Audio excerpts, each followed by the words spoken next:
Halo, pada pagi hari ini kita akan masuk ke pertemuan pertama. Berkaitan dengan pertemuan pertama adalah pertemuan berkaitan dengan ada yang baik, ada yang internet saya nggak stabil. Jadi kalau nanti putus-putus atau apa namanya ada gangguan di jaringan saya dalam kalian mendengarkan, tolong saya dikasih tahu ya, karena kadang jaringan memang kayak gitu. Oke, kita mulai. Di pertemuan pertama, kita akan berkaitan dengan branding. Sebelum masuk ke situ, saya pengen ini dulu. Saya pengen review dulu berkaitan dengan DKP 3. Di, dari perjalanan kita selama selama beberapa semester, kalau nggak salah RH dulu DKP 2-nya dengan saya bukan sih? Atau dengan yang lain? RH, dosen DKP 2. Sama Pak Amri. Azari. Pak Amri, Pak. Iya, Pak. Dengan Pak Amri. Mantap lah kalau sama Amri. Pengalaman beliau itu. Oke, kita mulai dulu. Pada pertemuan pertama ini kita akan ngobrolin berkaitan dengan review dari DKV 2 dan juga nanti akan keterkaitan ada DKV 3. Kita mulai. Menurut kalian ini jawab siapa aja, tapi kalau nggak ada yang mau jawab ya saya tuju. Apa yang disebut dengan branding? Ada yang mau jawab? Silakan. Image yang dimiliki suatu produk, Pak.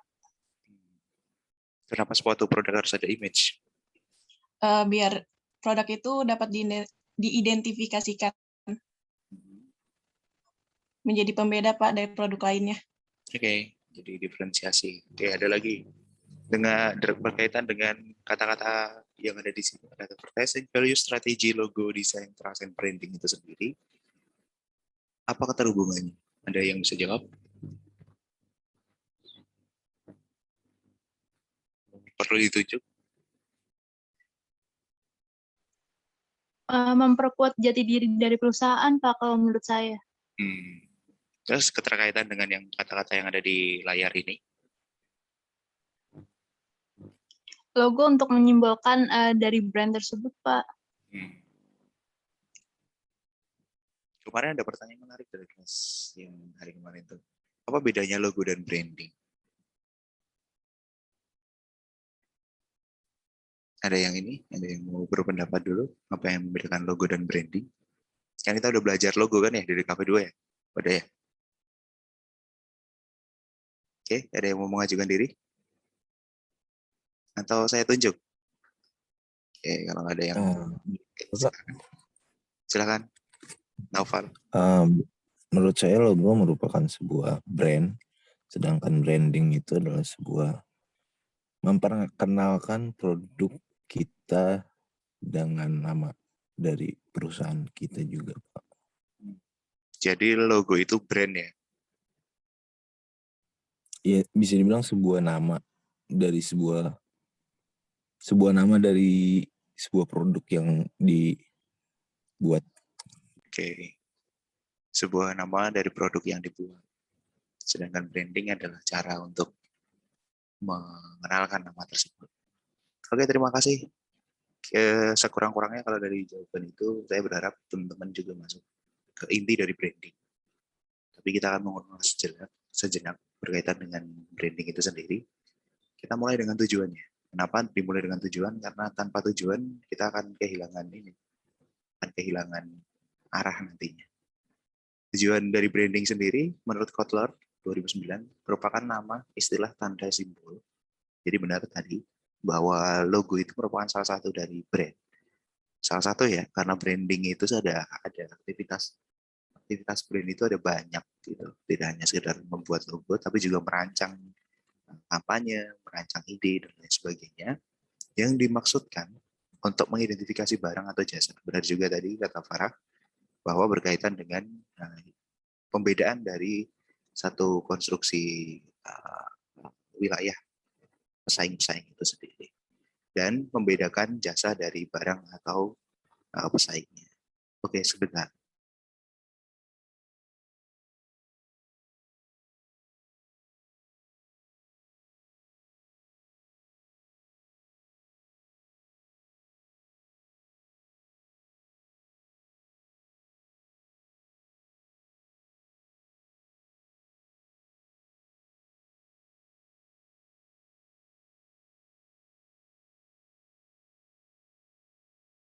Oke, sorry. Tadi bocah nggak bisa nusukin sedotan. Next, tujuan dari branding ini yang akan dikejar itu adalah loyalty. Jadi apa yang dimaksud dengan brand tadi adalah pengenalan merek untuk membedakan dengan pesaing-pesaing lain. Kemudian yang ditujukan untuk customer dan ada strateginya. Nah, itulah kenapa tujuan besar dari aktivitas brand ini adalah membangun loyalty atau membangun loyalitas. Supaya kalau orang mengingat sesuatu itu layaknya motor gitu kan, ya orang akan ingatnya Honda gitu. Dan ini merupakan materi di KP2.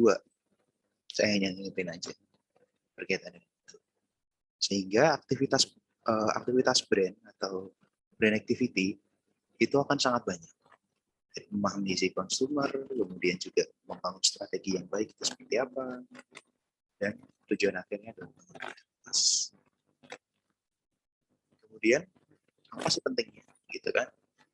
Dimulai dari penamaan penentuan pembuatan logo brand biasanya, seperti yang kita sudah buat di DKV 2 kan. Kemudian ada kegiatan brand building yang meliputi positioning, launching, sustaining hingga rejuvenating. Brand building ini merupakan proses untuk membangun brand, yang mana kegiatan-kegiatannya ada brand positioningnya itu kan pernah kalian membuat kreatif brand, kemudian ada positioningnya mau apa nih gitu, apa yang jadi posisi pembeda, launchingnya mau gimana nih gitu, terus kedepannya mau kayak gimana, karena sebuah brand itu tidak bisa instan dalam hari ini jadi besok di up gitu, maksudnya dinaikin di sosial media whatever, ada banyak media-medianya, kemudian bisa langsung bagus. Brand itu sustain atau berjangka panjang. Nah, kita bisa katakan bahwa branding itu berhasil apabila dia memiliki nilai tersendiri dan bisa ketika diperjualbelikan itu memiliki nilai yang lebih. Jadi nggak hanya sekedar brand yang ini bir brand gitu kan, susu bir brand. Jadi ada sesuatu yang lebih, menjaga kesehatan, susu murni. Dan yang paling penting adalah dapat selalu diingat konsumennya, dan ini berkaitan dengan loyalitas konsumen. Jadi kalau orang butuh sesuatu langsung terkoneksi ke situ. Nah, bagian urusan-urusan dari branding itu bisa terbagi menjadi dua. Ada elemen dan unsur, ada tangible dan intangible. Unsur yang mempengaruhi kekuatan sebuah merek atau brand adalah apa yang dilihat. Jadi kalau dalam bahasa seni rupa ada namanya objek formal. Kalau dalam bahasa di kreatif brief, apa yang terlihat atau formalnya seperti apa, gitu. Dan yang terpenting adalah intangible. Jadi yang antara yang tangible itu yang terlihat, itu urusan visual branding, urusan DKP. Sedangkan yang tidak terlihat ini yang perlu diolah. Ini yang perlu diolah untuk menjadikan sebuah konstruksi berpikir itu menjadi brand itu menjadi satu. Kita coba ulas. Yang tangible ada banyak. Jadi kita bisa lihat bahwa ada Ramayana, kemudian Honda, Nike, Adidas, ada McD, ada Starbucks, dan lain sebagainya. Kemudian intangible-nya ini bisa apa yang dirasakan, misalnya Starbucks dengan tempatnya, kemudian Nike dengan adrenalinnya. Gitu. Nah, kira-kira ada contoh lain nggak yang berkaitan dengan tangible sebuah produk, sebutkan nama brand, kemudian intangible-nya itu kira-kira dia akan menawarkan apa kepada pelanggannya.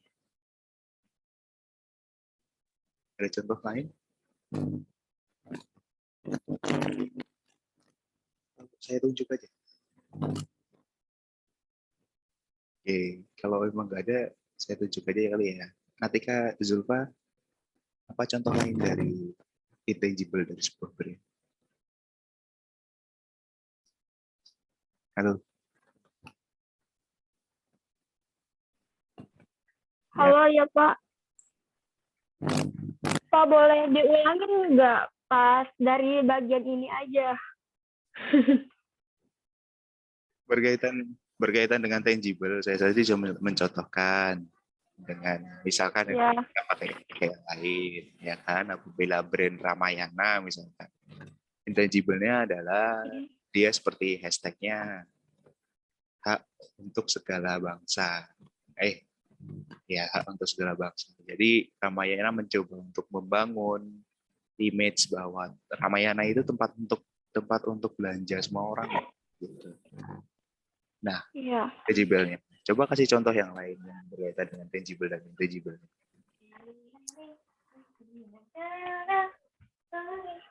Apa ya? Kalau contoh, misalkan kayak restoran gitu bisa Pak, sama aja. Ya silakan. Coba kasih saya contohnya. Iya.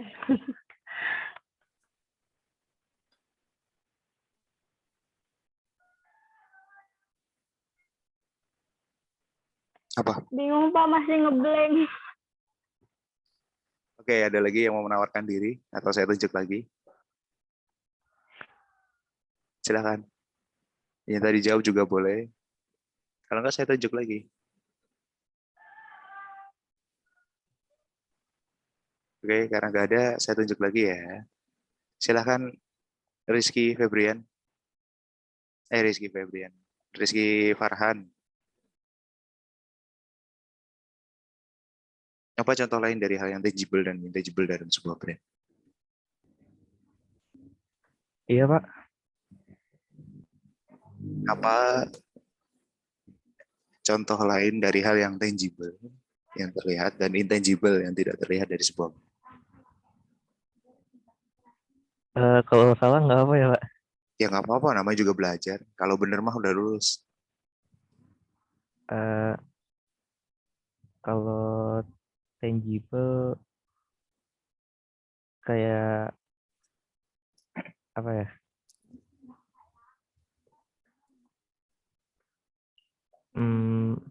Produk dari suatu brand kayak em, kayak McDonald, Oke, produknya makanan kayak Big Mac gitu-gitu. Oke. Terus intangible-nya kualitas produk dan jasanya mungkin rasanya, Pak. Rasa dari makanan itu. And then ada lagi? Pak. Itu aja sih. Boleh nyoba nggak, Pak? Silakan. Nah, kalau misalkan kayak Shopee gitu kan, Pak, menggambarkan itu supermarket online yang jual apa aja, terus itu tangible-nya. Kalau intangible-nya itu kayak beli semua di Shopee itu menunjukkan kalau dia tuh jual apa aja gitu loh, Pak, buat apa namanya, jadi menggambarkan eh, kualitas produknya mungkin bagus juga dan berjasa gitu buat orang tuh jadi gampang berbelanja gitu, Pak. Oke. Kalau menurut saya. Bagus. Jadi sebenarnya ada McD tadi ada kekurangan di intangible-nya itu adalah tempat cepat saji tempat makan cepat saji yang 24 jam buka. Itu intangible. Jadi menyediakan men-serve makanan yang kapan aja lu udah bisa datang gitu kan. Nah, benar juga tadi kata Nanda bahwa ada Shopee contohnya. Ada tempat untuk beli apapun. Belanja online. Atau belanja online dan lain sebagainya. Akhirnya banyak promo dan lain sebagainya.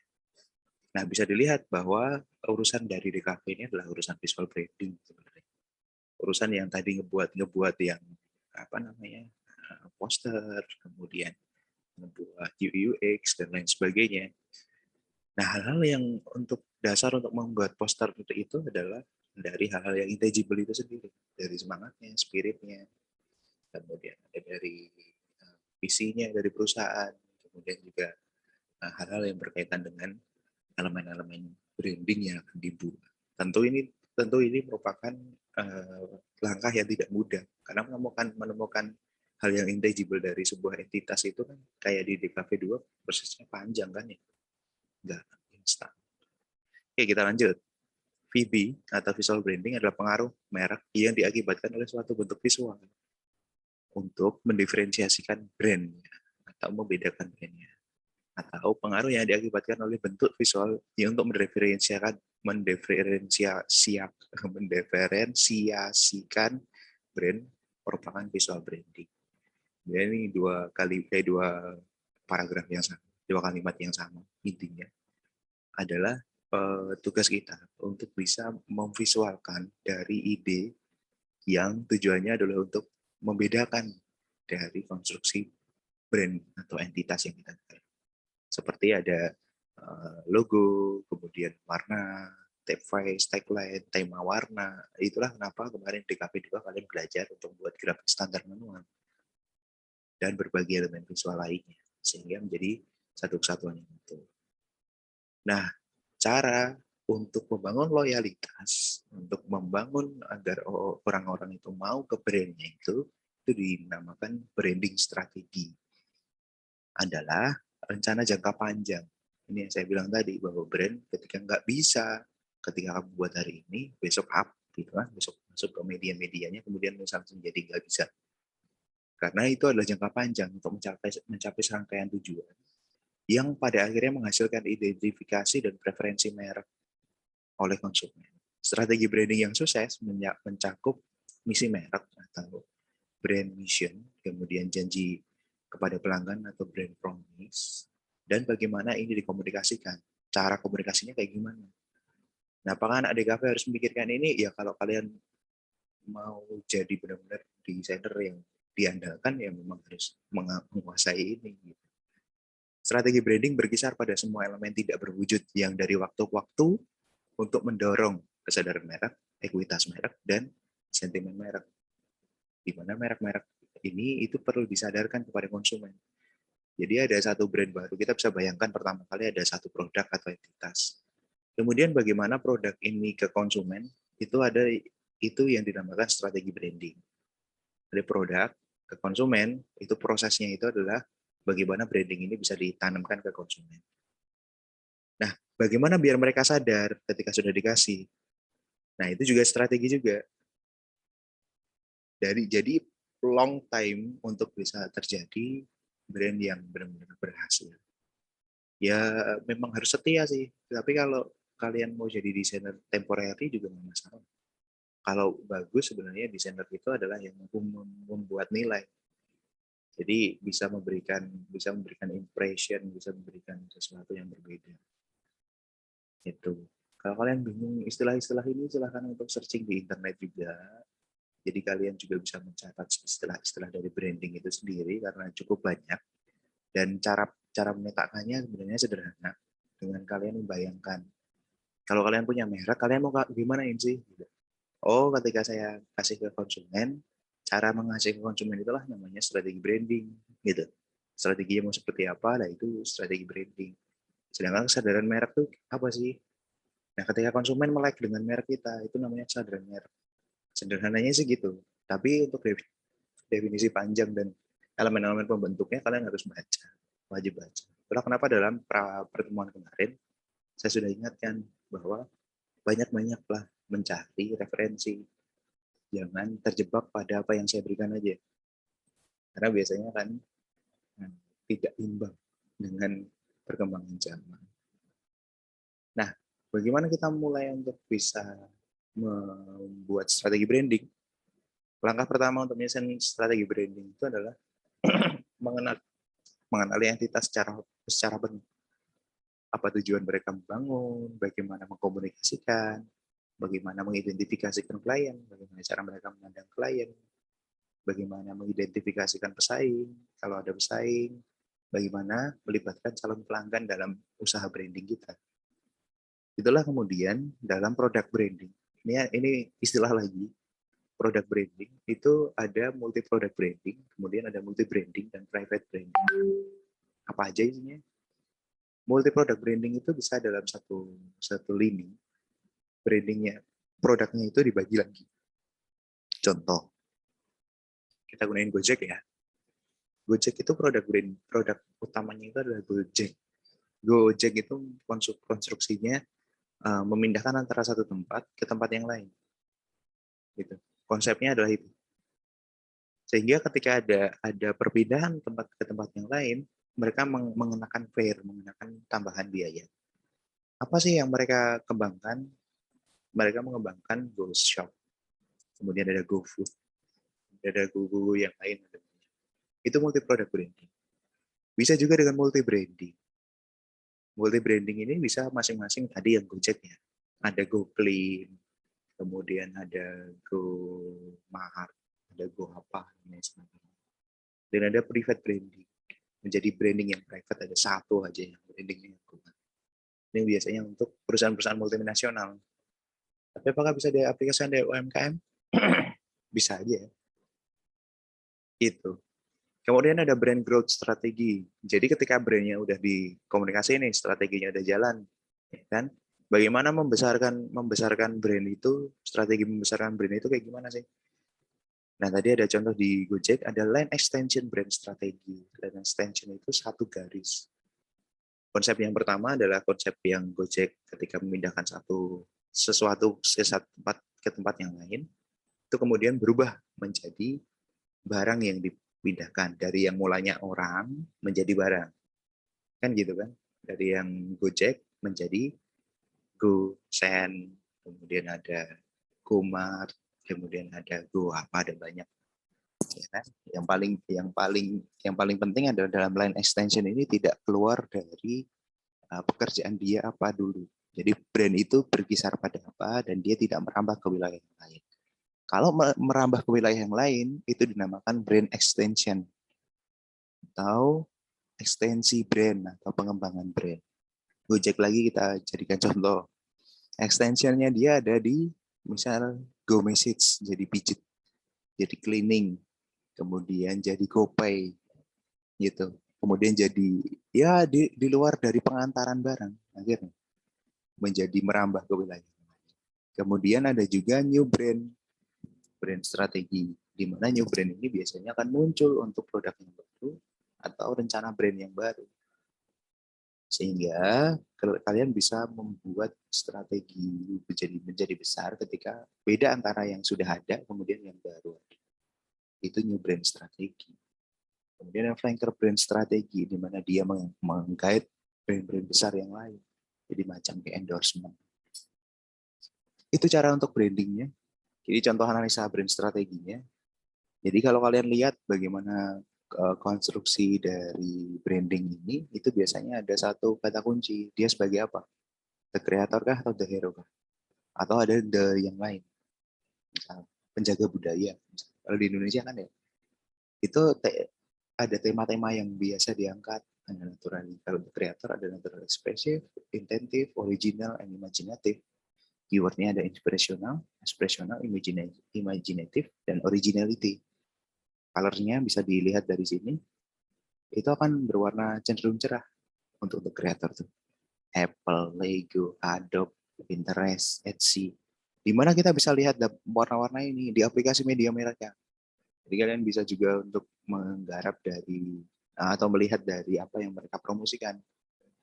Gitu.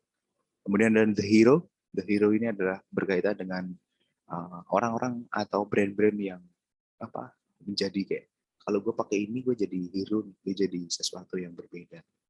Nah maka dari itu tema yang biasa digarap itu adalah courageous, bold, inspirational, dan on a mission to make the world a better place. Keywordnya biasanya ada brave, candid, champion, dan mystery atau menguasai. Nah, brand yang biasa ada pada di hero ini adalah Gatorade, Amazon, Nike, FedEx. Colornya cenderung lebih gelap dibandingkan dari The Creator. Nah, itu contoh menganalisa brand. Sebagai penutup, pendekatan holistik untuk branding akan memberikan kita sebagai desainer sumber kata-kata. Jadi kita bisa lihat holistik itu secara keseluruhan. Jadi tidak melihat hanya yang tangible saja, tapi yang intangible. ide-idenya, dasar visi dia, kemudian bagaimana entitas yang membangun dirinya. Itu akan menjadikan kita inspirasi untuk sumber kata-kata dan gambar yang tepat untuk disajikan. Pada akhirnya akan mengarahkan pelanggan, audiens, untuk setia pada merek klien kita, bukan hanya karena hasil, tapi juga karena kemampuan melampaui apa yang visual. Sehingga seorang desainer itu seharusnya lebih dari sekedar membuat visual, tapi bagaimana orang mampu berkesan. Dalam batik kami dulu ada pembahasan bagaimana supaya ini berkesan, memiliki nilai lebih. Begitu, sampai di sini ada pertanyaan kah?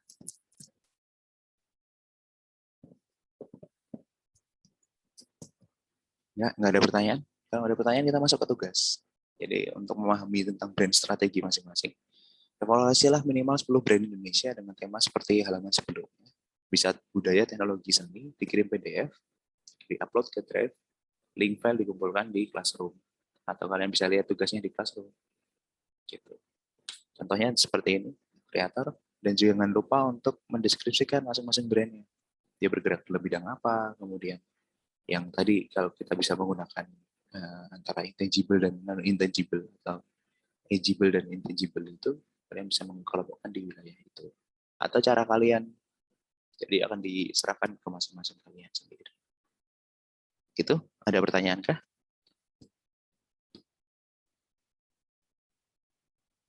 Kalau ngajar pagi itu, Saya Pak Andi Pak. silakan.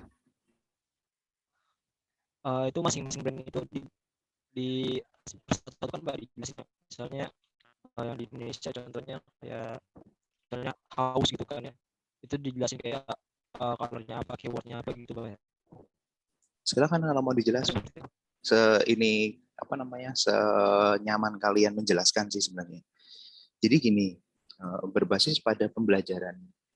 Kalian belajar untuk memahami sebuah brand atau strategi brand, maka saya tidak memberikan patokan untuk deskripsinya seperti apa. Sehingga kalian bisa berkreasi sebiasa kalian mungkin untuk menjelaskan kalau gini aja pandangannya. Kira-kira kalau ini saya sajikan ke Pangga, itu dia akan paham nggak? Itu aja. Simpel. Jadi kalau kalian mau kopas juga silahkan. Kalau kalian mau create sendiri juga silahkan. Itu akan kreatif. Dan itu akan bermanfaat untuk nanti ketika kalian bekerja. Jadi untuk menjawab pertanyaan tadi, itu berdasarkan deskripsinya itu akan sangat bergantung pada diri kalian masing-masing untuk mendefinisikannya. Gitu kira-kira menjawabkah? Atau ada feedback?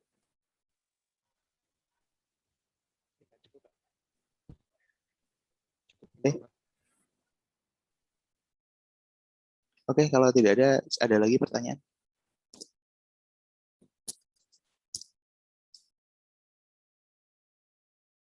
Udah, nggak ada pertanyaan?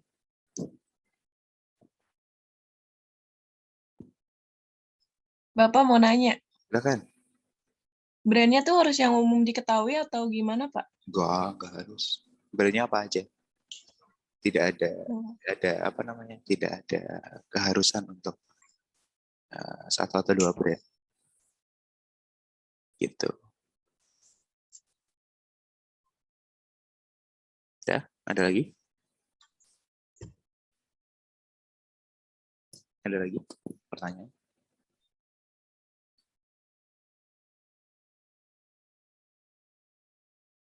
Nah, seperti biasa. Tidak ada. Suka sekali saya kalau ada pertanyaan. Kalau kalian bingung, ngobrol aja. Karena juga sudah ada di materi di Classroom juga yang ngebantu kalian untuk mendefinisikan. Harusnya sih. Dan juga kalian bisa searching. Yang Discovery Land. Gitu. Kalau memang tidak ada, seperti janji saya yang butuh 30 menit untuk pertemuan sinkronus atau kayak gini, bisa tatap muka dengan kalian. Kalau memang nggak ada, saya terima kasih sudah mau datang. Dan semoga ada manfaatnya pagi-pagi bangun pagi untuk belajar, meskipun dalam keadaan ngantuk dan keadaan belum connect dan lain sebagainya. Setelah ini silakan untuk sarapan. Jangan lupa untuk mengerjakan tugas. Deadline tugas adalah hari Minggu. Supaya bareng sama kelas yang lain. Toh juga ngerjainnya, kalian punya waktu 120 menit setelah ini untuk belajar di DKV 3 sesuai dengan jam yang perkuliahan. Gitu. Jadi alasan kalau Pak saya belum ngerjain, ya itu kan sangat tidak sesuai dengan kontrak kuliah kita, gitu kan. Karena kontrak kuliah kita 3 SKS dan waktu belajar kalian sekarang. Gitu. Oke, thank you. Kalau sudah tidak ada pertanyaan, karena Zoom meeting-nya juga sudah mau ditutup, 30 menit pas.